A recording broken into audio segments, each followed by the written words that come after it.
my red wine playlist.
First of all, I want to thank Sideline Power and Sports Boards for being big-time contributors here to Ballin with Bill and helping us put this program on here with these football coaches in the local area, very good high school football coaches. So first of all, I'd like to introduce Justin Kammarad.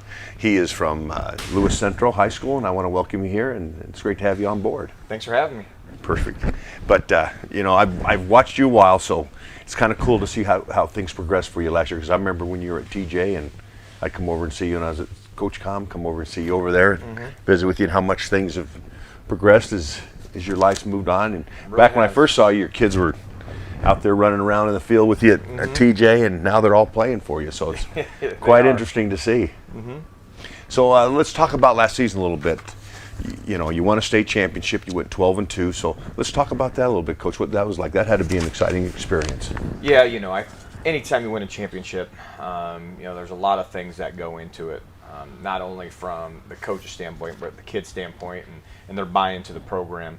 You know, a lot of our kids, you know, have been a part of our football program since they were little, and they have seen the growth and development from that, and we constantly have been preaching. You know, the last several years we've been just on the cups of winning it all, and been to the semifinals a couple times, and just knew that, you know, at one of these points we'd have to break through, and last year was just one of those things where we suffered a little bit of adversity early on, had to, you know, get our guys, our troops rallied around, you know, the philosophy of, you know, doing the little things correctly, taking care of their responsibilities and playing within the program. And, you know, we went on a really nice run, you know, after about week 4, and, you know, our district was pretty darn tough and really got us ready for the postseason. And, you know, we were able to, you know, rectify one of the losses that we had in the postseason to send us to the semifinals, and then just played really well down the stretch. And you got to be good, but you also got to be lucky. We had some lucky turn of events in that championship game last year, really thrilling game, and you know, I just got to give a lot of credit to our players, you know, just for their total buy-in, their want to, and their desire just to be good. Yeah, that's awesome. So let's talk about Jonathan Humple. He top running back last year in the state, one of the top running backs in the state, getting great looks at Iowa State and Kansas. So what does he mean to your program, Coach? You know, he's one of those guys, when you got the ball in his hands, he has an opportunity to score.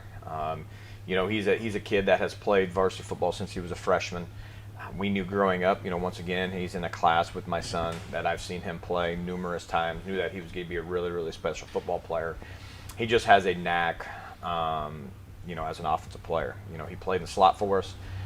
You know, he catches the ball really well in the backfield, and he just does a lot of things that you just don't coach and teach, especially at the running back position. He has unbelievable vision, footwork, and balance, and then, you know, he runs really hard behind his pads. And you know, we tried to limit his carries early on in the season. You know, he's not the biggest guy in the world, so, you know, we knew that we couldn't give it to him a lot. But down the stretch last year, you know, in our 4 postseason games, you know, we fed him the ball a lot, and he made some really big plays, and you know, we're just really excited to have him back because of what he can do with the football. Well, I know this next kid. I knew him when he was knee high to a grasshopper, I think I know his mother too. But tell us a little bit about what Bill Kammarad, your quarterback, and coaching your own son, and at such a prime position that he coaches. I mean, you're involved. Right. I know you're the offensive guy, so I know you're involved a lot with his coaching and progression. Yeah, as a quarterback, obviously he has really developed. That's the only position he's ever played offensively from the time that he started playing when he was 7 years old, and just really loves that part of it, of being in control, having the ball in your hands, really have the ability to decide the outcome of a football game. And his growth and development, as a football player and as an athlete, has really developed over the last couple of years. But the leadership part is where we're really excited about on training these younger kids, showing these younger kids how to get things done. And he surpassed our expectations last year. We knew we had to have good quarterback play in order to make a run. But he led the state in passing, total yards as a quarterback and things like that. And so, just really managed the game for us, and was able to get the ball to so many of our playmakers. And and then when things broke down, he has the ability to take off and run. And so just having a kid like that's very cerebral. He understands it. It helps that he lives at my house, that we can talk about football nonstop. What defenses are going to do and how to read defenses. And, and I think any coach would tell you, a coach's kid just has a little bit more of an advantage than other people, just because they've been around the game so long. They've seen it from the sidelines. Grew up in it and saw it from the sidelines for so many years, and has watched so many great players that he's very fortunate that we've had two Division I quarterbacks, within our Lewis Central program. That's true. I He's forget that. got to be able to sit back and watch how they practice, how they play, how they manage a sideline, how they manage a huddle. That he's able to take those things and run with it and develop his own. Well, let's talk. I'm going to go back to last year, Coach, because you had a couple when you played Harlan, a couple tough ones there, but you kept rolling, and then man, you caught fire. Tell us what that was like to also you hit the fire and it got better every week, and you won the title that way. So, kind of take us through that for the fans and everything. And, I think there's always, you're always fighting some of that with some kids. I think there was, as deserved, there was a lot of kids that were coming back. We had a lot of really good football players on our football team that, they felt very confident and somewhat overconfident that they needed to be humbled a little bit. And I think that helped to our advantage through those first 4 weeks. Obviously, we played Harlan that week 1, and that's a tough opener. And it was there too, wasn't it? It was there, and we were up 15 with 4 minutes to go in the game and lost. They scored 21 points in the last 4 minutes, and so that was sort of heartbreaking to our kids, and to be so close. No question. But to their credit, they ended up being the 3A state champions, and so obviously they were a really good football team. No, they're a good football team. Week 4, we went out to Indianola, so another road game, and lost. By a touchdown, had a chance to win at the end of the game. We false started on the 1 yard line and took a touchdown off the board and lost. And so just really changed our mindset. We went back to the basics with our football team, with our program, with our guys. We got the old heavy 7-man sled back out, and just started working on finishing and that kind of stuff. And so for our kids, they were all in at that point. They understood that yes, we're talented, but talent just doesn't win. You got to continue to work, and you got to get better, and they really focused on that. They did what they needed to do to put themselves in position, and and then be a little bit lucky at times.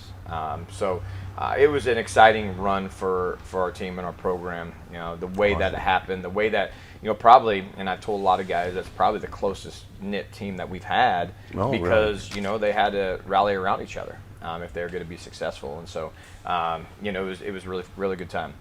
I was very happy for you, Coach. I thought that was very cool. So, I've known you for a while. Well, I've known you since you played. So, it was cool to see that success you had and your son involved. I thought that was a very special situation for you and your family. So, let's talk about, you got your 50 wins here since you've taken over as head coach. You really established a winning culture out there, but I think it was started a little bit before you, but you've kept it going, and I think even made it better. What are the key things that you've done in your program to keep this established and move it even farther on? Yeah, I always tell everybody too, and I know it's not in our large coaching contracts, but our success is due to our youth program. 100%. It is our youth program, what our youth program does for our high school program, how they keep them involved.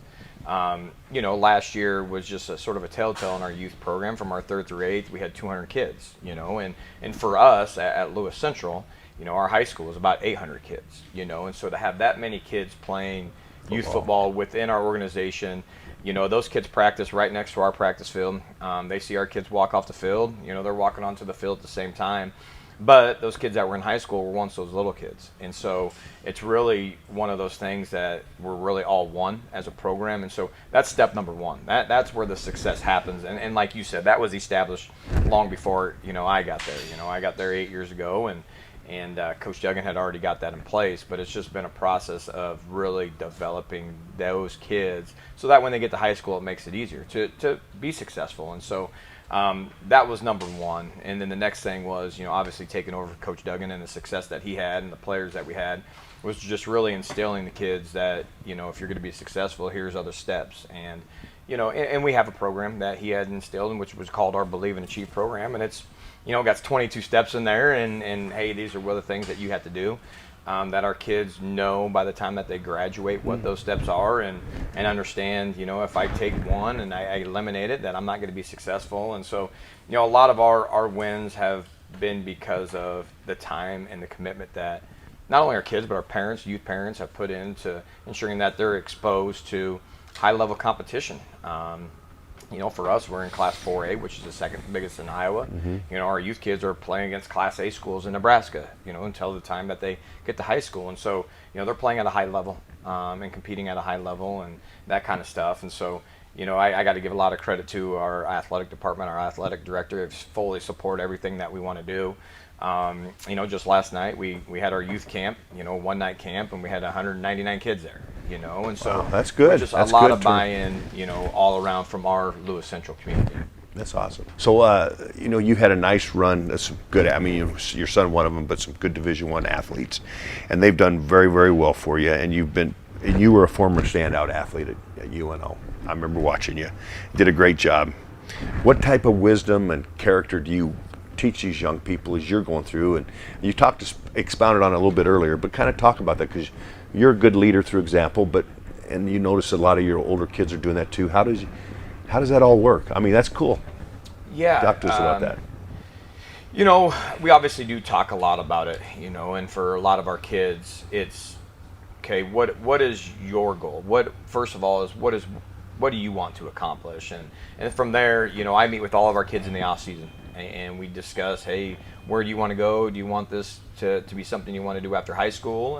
And we feel that we do a great job as a coaching staff on developing our kids in the weight room, on the field, football IQ, so that when they do step on a college campus, that they're prepared. And and so that's really what we do is model that and teach that and ingrain that into our guys, which obviously helps us when you have some great players that have come before them, because you can really go back on some of those conversations that you've had on, development and work ethic and all those life skills that you got to teach along the way. And the one big thing that we've really been preaching the last couple of years is that leadership part of it, that in life, in the workforce, they need leaders, and what we do on the football field is very similar to that. And so, we rely on our older guys that have come before them to help continue to lay the framework and allow us to have those conversations, on what those kids did in high school, what they're doing in college, to help them. We want kids to love the game, enjoy the game, and obviously success will follow.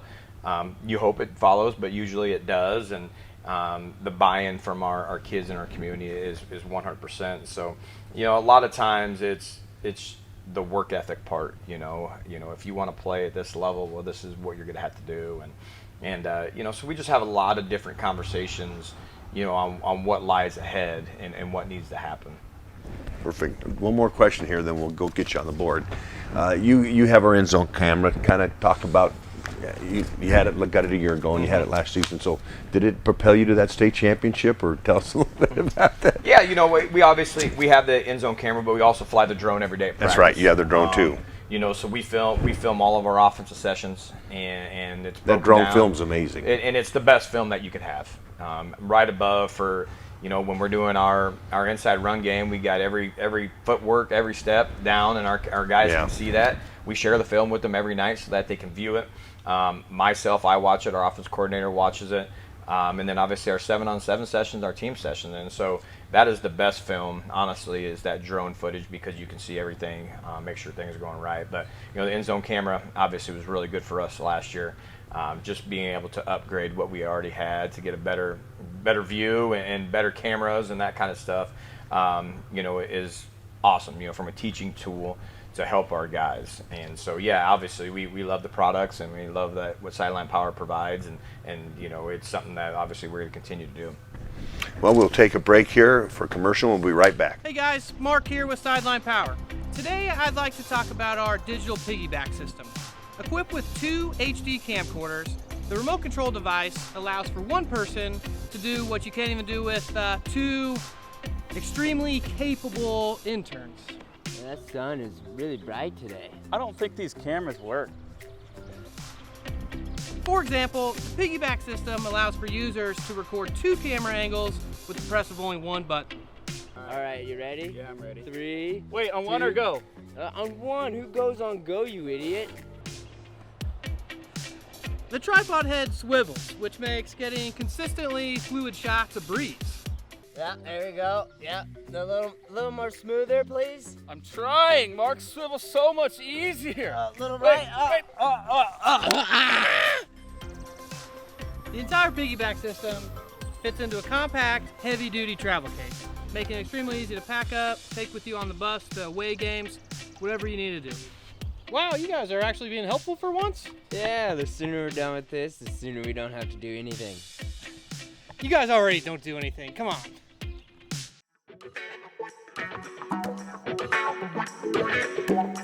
Welcome back to Ballin Bill here with Coach Kammarad from Lewis Central. All right, Coach, I know you're an offensive genius, so I got to know your offense when you're TJ. So kind of give us a base of what your offense is about. If somebody talks about your offense, what's the first thing they're going to say they got to stop when they play you? Yeah, I think the first thing, obviously from the high school realm, I was a big inside zone guy in college as a running back, and we are going to run the football. Obviously, the game's evolved a little bit from 21 personnel under center to where we're 11 personnel in the shotgun. Correct. But obviously having options off of that. So we're a big inside zone team. And so for us, and I'll just draw up our inside guys obviously right now. For us, obviously personnel-wise, we just go with 11 personnel. We're playing off the line. We can attach that guy. That's our tight end. H-back, we play in many different areas, right? And so we're just going to run, obviously against a 4-man front here. We're just going to run inside zone. And the biggest thing for us is that we're not trying to get horizontal movement like a lot of teams are. We're really just trying to get as many double teams at the point of attack and get vertical movement with our guys. But, so we're always, if we're going to go inside zone right, we're just going to be man on, and we're going to work doubles up to backers and then try to cut off guys. And so our H-back, is really pivotal in what we do. And so there's a lot of times, this guy is either our read guy or our kick-out guy. So we'll do many different things from that standpoint on that. But our base play is just inside zone with this H-back coming back, and he's just going to kick out. So we're just trying to seal up the entire front, get as much movement, vertical movement, to allow this running back who's going to work right down the middle to make a decision on which way I'm going to go. Am I going to stay on the front side, or am I going to cut back on the back side? With this H-back, obviously coming here to get the kick out. And so that is our base play. That's how we typically run things. But based on what we're getting by this defensive end, we want to give him as many different looks as possible. We're going to play games with him. If he's going to be a hard squeezer where we can't really kick him out, sometimes we'll just come around him. And we'll work up to the next guy, and that allows the quarterback to now read it. Typically on our base inside zone play, there's no read to our quarterback. It's going to be given right away. He's obviously going to keep a fake, but if we start getting a guy that's making the play from the backside, we're just going to let him go, and we're going to read. And now the quarterback does have a true read with that. Plus he's got a lead blocker, too. He has a lead blocker, and so a lot of times for us too, we're also got 3 guys out there, so everything that we have off inside zone is going to be tagged with a pass play out there. So you're RPOing it? We're RPOing it to an extent. A lot more pre-snap read than actually reading after, but we do have some RPOs within our system. But we could be anywhere out here running, a smoke screen, or we could run bubble screen. Then on the front side, he could be running an out, a hitch route, or a go. And so our quarterback has many different options based on what the defense is going to do. And so if they want to tighten the box up, we're just going to throw it outside. If they want to loosen the box up, we're going to keep it inside and run some different plays. And so our base play off inside zone really has many different tags, many different looks, based on what the defense really wants to try to do to us. So how many times do you think you run this, similar this game is called? I mean, not just zone, but the whole package. This zone play with many different tags and all that's 75% of our run. We'll run power, we'll run counter, we'll run some outside zone, but this is 75% of our run game. Obviously, we have even more variations off of that, but our inside zone, that's 75% of our run game. But we're going to mess with you a little bit on some of that and do some, inside zone with inserts. So the old ISO, we'll also do based on what teams are going to do. So we'll just base block it here. Now this H-back, we'll just work back in here somewhere on traditional ISO play. And so, But we're still inside zone footwork, so it doesn't make it hard for our linemen. Yeah. Everything for our linemen. That's nice for your line. We can go fast, we can play fast, and it just helps our guys. Question for you. On the outside zone, do you find it hard at the high school level to get those hats outside of those kids? That seems to be, in college it was much, because you ran a lot of outside zone at UNO and we ran it at Dana. But those kids were a little bit, I've noticed in high school, they don't always get that outside hat. Yeah, it's hard. How do you teach that to get that done? And we struggle to do it. A lot of our outside zone stuff, we've traditionally now gone to pin and pull. So we're running some buck sweep stuff just to try to get some down blocks and get us some leverage. Get some angles. And our two guards are really athletic. We're not really big at the guard spots. We're about 200 pounds at the guard spots, where we're bigger at our tackles and our center. So we're able to get out and run and get out in front of our guys, and so we'll run. That's not a bad idea, pin and pull. Trying to run guys down. So we found it hard in high school for us to be able to. It is. It's those kids just have a hard time, so that pin and pull makes a ton of sense. Yeah, so makes just a ton getting of some sense. angles for us is huge. But 75% of our run game starts with our inside zone with a lot of different tags off it. That's our first. That's probably the number one play that we go into a game with. What's your number one pass play? Oh boy. Is it six? Is it verts or what? What do you guys do now? Well, it's funny. You always self-scout yourself, right? And so for us, we have a hodgepodge of different concepts that we run, but we're a lot heavier in the air raid offense, which is crazy. Which is the vertical. Yeah, which is the vertical, and so our number one called pass play last year was our vertical passing game. But honestly, it's still one of the best plays. It still is today. But honestly, a lot of teams have gone to too high. Right. So running 4 verticals, so we've had to have some tags. But Correct. Our favorite, honestly, out of the air raid offense that we do that has many different options for us, is just what we call Y cross. I like Y cross. Yep. So it just gives us ran that many times myself. A lot of different variations. The reason we really got into that is, the Y is traditional tight end guy. Well, the last several years, Thomas Fedoni, who's now in Nebraska, was our tight end, so he was all of 6'5", 6'6". Just last year, Braden Lofton, tight end that's now at Kansas State, he was 6'5". So you got a big target here to work. And so, traditionally, if we're in this look here, we're just going to want Y cross. This guy's going to be on a mandatory outside release go. Mm-hmm. We just tag a bubble with this guy, and then this guy's on the Y cross working across with a post curl, and then this back's just going to check release. I love that play. And so what we like about it, and the good thing for us, is that it's a pure field progression for our quarterback. So he's going to start from the left, work to the right, or start from the right, work to the left. It's good against any coverage based on what they want to run. And so a lot of times if we got too high stuff, we're going to look at probably taking a shot here. If they're going to play cover 4, we can just throw the bubble. We throw a left throw on bubble. Right. And then we're going to get down here to number 2, coming across to 3 and 4. If we get a one high guy, one high team, obviously the bubble could still be there. Really our cross is going to be out probably for us, but we're going to just work the hook curl. Yeah, because you have to show the curl. Against a one high safety, because you're going to get cover 3. Against man, obviously we're going to take some shots. Against man, we got to find our man beaters.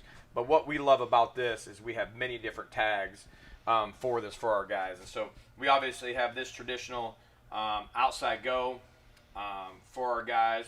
We also have a sail route, so we'll just attach a sail. We'll keep everything on the backside the same. It makes it tough for these guys here when you run that and that too. Absolutely, and it does. Those cover so guys. Based on what coverage we're going to get, what guys we have over here, we can flip our formations. So that's the thing for our guys is that our plays flip, so they have to know all 4 positions. Right.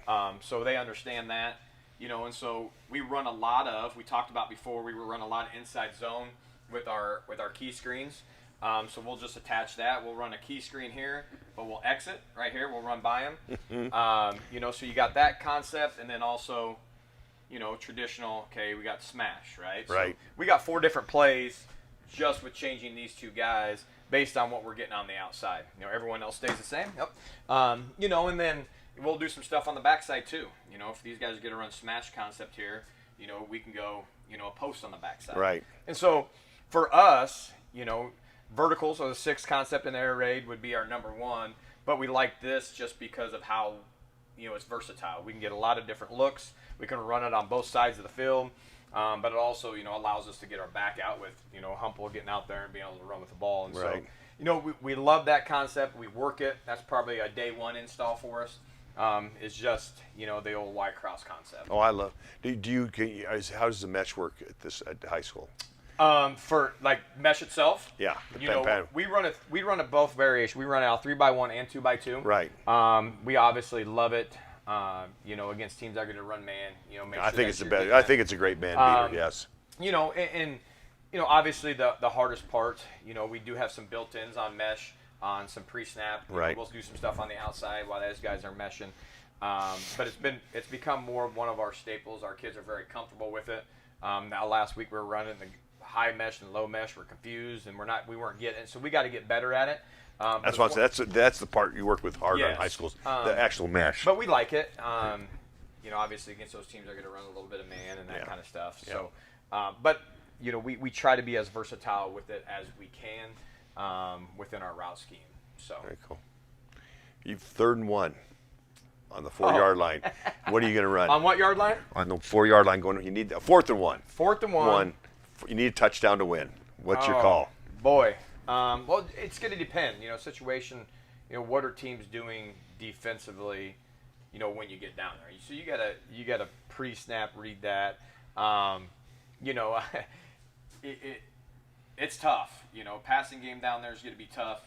Yeah, so that's why I put it on the 4. If I put it on the 1, you're going to probably run something right. But put it on the 4, 4th and 4. You got to have it to win the game. 4th and 4.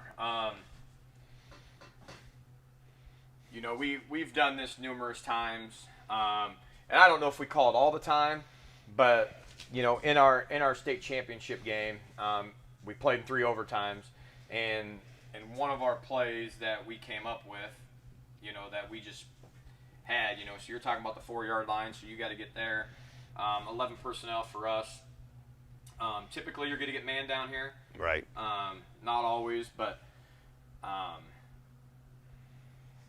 It's tough to get in there. You got 4 yards. You can work some kind of concept on the backside here. But what we ran in that championship game is just what we call switch, sit.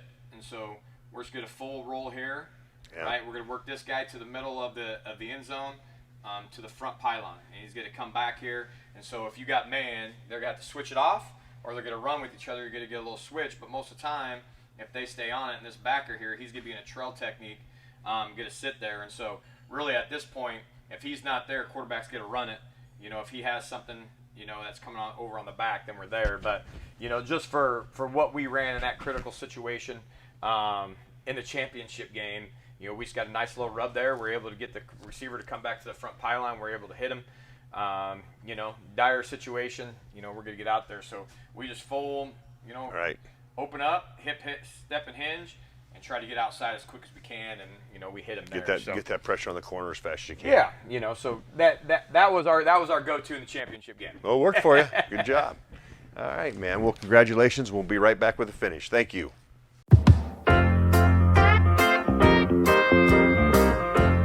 Welcome back to Ballin with Bill here. First of all, I want to thank Sideline Power and Sports Boards for being our supporters here at Ballin with Bill. I'll get that right. Anyway. I want to talk a little bit about Coach Kammarad here. I know Justin because he played with my nephew at UNO, and he was their stud. I mean, stud running back. He had a heck of a team, though. My A lot of really good players.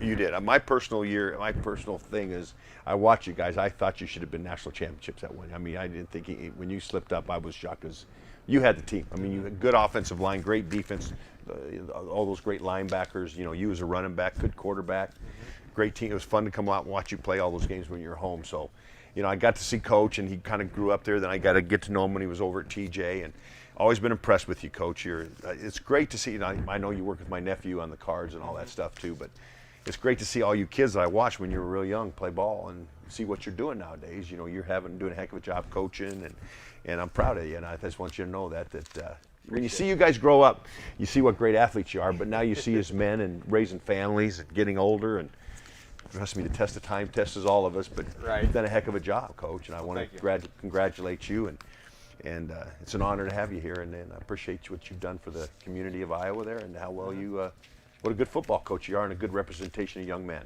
Thank you. So, just had to say that here on my air, and appreciate your time. And I remember you, man. Coach, you were hard to bring down. Well, enjoyed it. I know you did. Fun. I know you guys did. It's too bad. It's too bad because of all the great things that program did. All you great kids Most are out definitely. there. Are the Tong ones and you and all doing great things out there, and it's too bad that couldn't have continued. Right, I agree. But anyway, thank you for your time, and I appreciate you and wish you luck next year. Awesome, thank you. We got to do it right now. You got to finish with this. You ready? Here we go. 1, 2, 3. Hush, hush, hush.